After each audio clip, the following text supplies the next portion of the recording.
The people that you possibly are seeing on the screen, these are the local villagers. My understanding, of course, I will be able to confirm that any moment from now.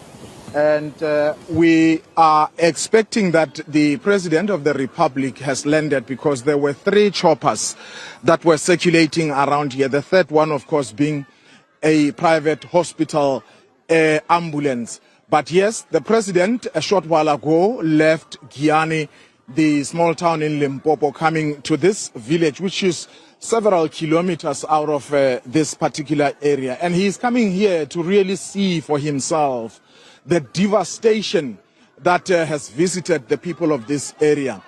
We have had a chat with a lady who says she has lost the entire house.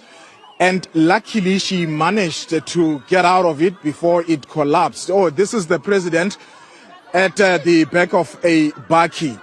I really do not see his convoy. It could be that he only came here with a chopper, and we are hoping to get a briefing at least. But what we have witnessed here is that approximately 25 households were completely demolished here, Francis, by these torrential floods. The rain, we are told, started falling last night at around 7 or 8 o'clock, and it continued into the midnight hours.